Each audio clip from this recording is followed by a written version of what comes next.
guys, I'm Deepthi Desikan. I know it's been a long time since I even filmed a video, okay? So of course there's lack of uploads on my channel, but I think I'm back and I will be more consistent and regular right now because there was a lot of traveling happening and I couldn't really film and all of that. So anyways, these are products that I've been doing rounds. A lot of people talk about this. It's really super hyped. So I tested it out. I have my opinions formed on these products. So let's get started. So yeah, most of these products are pretty much high-end products and some affordable products. But before we dive into that, I'm absolutely loving the way my blush is looking. So I wanted to talk to you guys about this new launch from Kido. This one is the Kido Wonder Wand Multi-Stick. So it comes in 3 different shades. We have the shade number 01, which is called Pink Chiffon, which is a very light baby pink color. And then we have 02 Apricot Crush, which is more of a peachy pink shade. And then we have Vintage Rose, which is more of a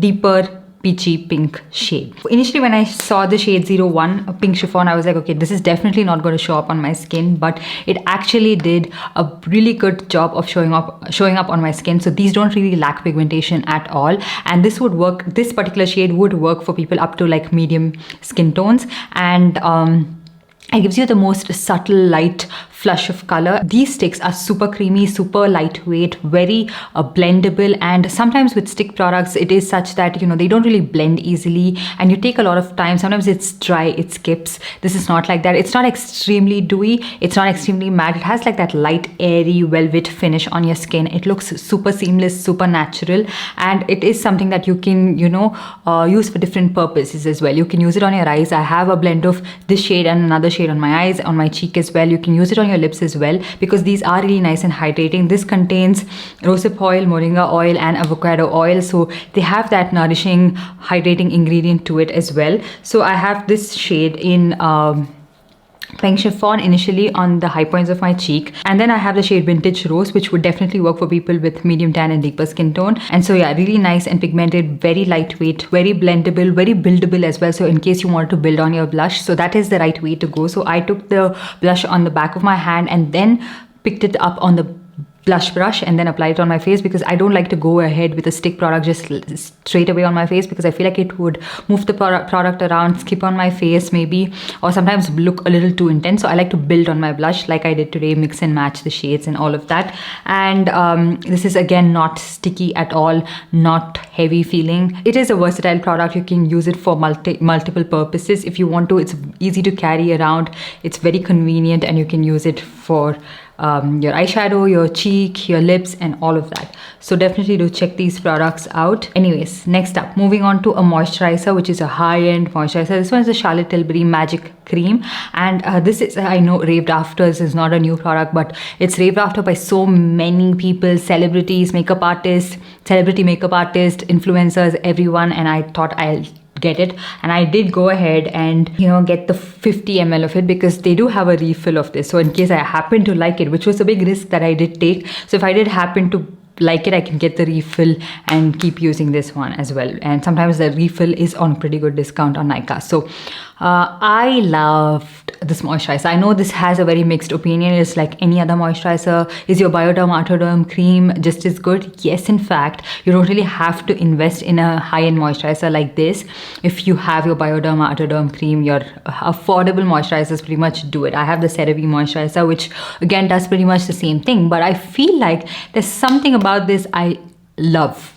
Or I don't know if it's a placebo effect. It's I want to love it because I spend so much money on it. It does have a heavy floral scent to it. So if you are allergic to fragrance, you wouldn't like this at all. But I like the way my makeup looks on top of this. That's the reason I actually use this time and time again. So it's not something that I use as a part of my skincare routine, but every single time I'm prepping my skin for makeup, especially the Charlotte Tilbury foundations itself, like the Flawless Finish foundation, which is a little bit of a thicker full coverage foundation. I feel like this makes it go on so seamless. It has a nice glow on the skin and it just makes the makeup look so much more nicer. You can use so many affordable primers, moisturizers that can get the same result, but if in case you just wanted to try it out, I don't think you'll be disappointed. But or maybe you would be disappointed because you'll be like, okay, I have affordable products that do just pretty much the same thing. So yeah, it's just an expensive thick moisturizer. It is pretty thick, so I don't know if you would like it if you have very oily skin. And then I also got the M.A.C SkinCanvas Hyper Real SkinCanvas Balm. And this one, on the other hand, is not my favorite. I don't find it to be hydrating or moisturizing enough for my skin. And it's also a little bit, it has a little bit of a white cast every single time I'm trying to blend it on. And I don't really see a moisturization effect on my face. I don't really see a dewy, like glowy finish on my face. And I feel like it's not for people with normal to dry skin. Maybe if you have oily skin, you might like it, because now right now during the winters, my skin does tend to get a little bit dry. So it's just not working out for me, and I feel like it kind of builds underneath and makes my foundation go on a little bit differently as well. So I use this along with the M.A.C foundation, the newest launch, which I'll be talking about, and I didn't really like it. So I think you can skip on this one. Again, I got, I think, the bigger size of this, which, because sometimes I feel like the travel size of skincare products just don't make sense. I feel like it's so expensive. So I might as well, like when I find like the full size is on pretty good discount, I just pick it up. Anyways, now moving on to M.A.C's big launch. This one is the M.A.C Studio Radiance Serum Powered Foundation. I feel like this is a foundation launch coming from M.A.C after a really long time, and everyone went like really crazy about it. So this is what I have on this side of my face, and the shade range is very, very different for this foundation. So if you are like an NC40 in the M.A.C Studio Fix, I think you should get the shade NC30 instead. So I am around the shade NC35. I can also pull off the shade NC30. So I decided to get NC30, and then I watched swatches online. It was just looking too golden, too warm, and it was just oxidizing a lot more on a lot of people. So I just bit the bullet and I got the shade NC25. I felt like NC20 was a little too yellow looking, because a lot of people around my skin tone were moving on to that shade like NC20, but I found that to be a little too yellow and maybe light for my skin tone. This is what I have on my face right now, NC25. Initially when you apply it, it does look a little bit peachy, but just give it about a minute and it settles down completely on your skin. It does match my neck, okay? So it does match my like décolleté, and which is much lighter than my neck area. So my neck is, I'm not sure what happened, especially after pregnancy. I feel like it's just gone to a completely different shade. So you can see how this area looks like, and it matches pretty well. So yeah, if I'm wearing a top like this that covers that area, I would probably match it to my neck. I'll match a foundation to my neck. What do I feel about this foundation? I like it. Like, it has a little bit of a sheen, not something that's too dewy, not something that looks extremely oily on the skin. But it's not something that I'm like super impressed. You know, it doesn't have great amount of coverage. It's pretty good. You can build on it. I can get it to medium coverage, but not more than that. I feel like it's starting to like cling onto my skin a little bit differently. So I wouldn't build this one to full coverage, but a good medium high coverage.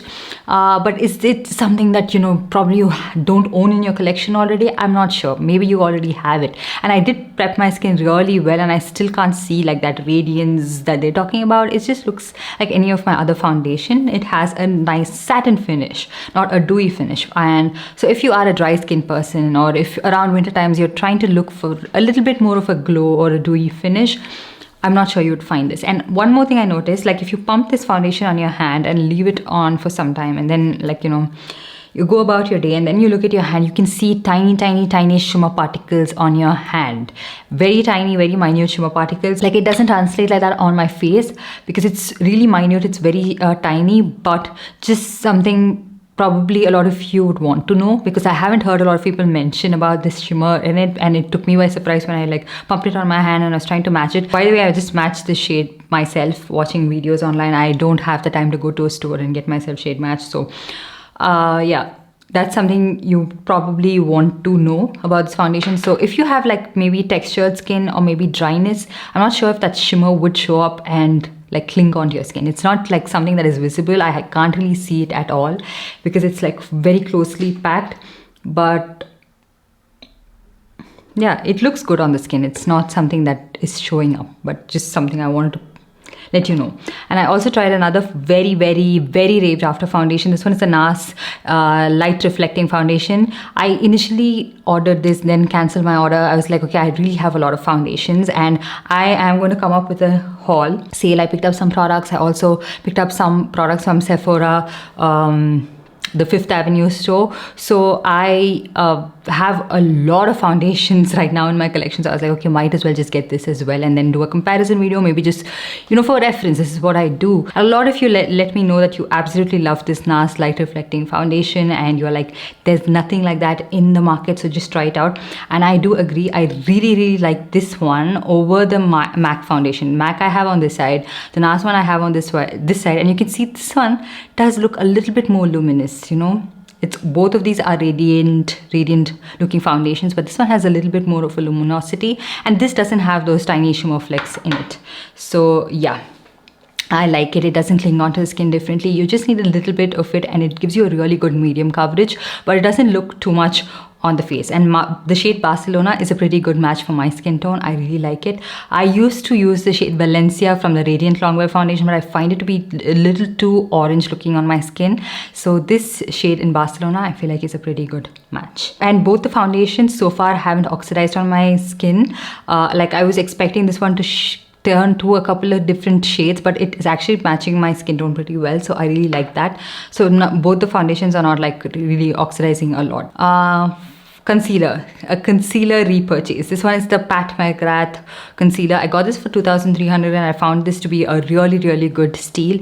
This is like turning out to be one of my favorite concealers. It's what I have underneath my eyes mixed in with another concealer. This I've tried out before as well. Such a good creamy concealer with good medium high coverage, doesn't crease as much, doesn't settle onto the lines on your under eye area. And if you have dry under eyes, you should probably try this out. Or even if you have mature skin, I think you'd really like it. You'd really like this one to like spot conceal, to use all over your face. Probably just use this as a foundation. Like, it's a beautiful concealer. I got this one in the shade M15. I could also go down the shade LM13, but I find it to be a little bit like more of a highlighting shade. But this one, I can use it on days, you know, where I have like my no makeup days. And I also picked up another super popular concealer. This one is the Natasha Denona High Glam Concealer. I got this in the shade N9 because I was not very sure what is my shade. Because from foundation, I found that my shade was like P5 or something, but it was not available on the Sephora website. So I got the shade N9, and this is a very like light neutral shade. So I use this for highlighting, and it's what I have on my inner corner. And this again is a very long wearing concealer. It doesn't fade away easily. So I always complain about concealers fading away from the inner corner of my eye, and it is not fading away. It's pretty much like not creasing as much as well. So it's a really nice concealer with very good coverage, and I haven't even set my under eye area, and I really like how smooth and nice it looks. So then for an affordable lipstick launch, I got this L'Oreal, what is this called? These liquid lipsticks. I got this one in the shade Lazy Sunday. I have two other shades as well, and I watched a lot of reviews that mentioned that this is a very comfortable formulation and very long wearing formulation. I must say it is quite long wearing, but it's not the most comfortable formulation. Again, it is a little bit too sticky for my liking. I mean, not too sticky, it is a little bit sticky. It does feel like you have something on your lips, but the shade range is so beautiful. It's definitely like brown skin friendly, deeper skin tone friendly as well, but just keep that in mind that it could be a little bit sticky, like. And the lipstick I have on my lips right now is MAC Retro. This is a shade that I feel like I just look past, and now I've been reaching out for this so much. It's beautiful, warm pink shade. So yeah, that's pretty much everything I want to talk to you guys about. If you want me to review anything, if you have any video ideas, let me know in the comment section down below. And while you're at it, give this video a big thumbs up and also subscribe to my channel and hit that notification bell so you're notified every time I upload a new video. And I'll see you guys in the next one.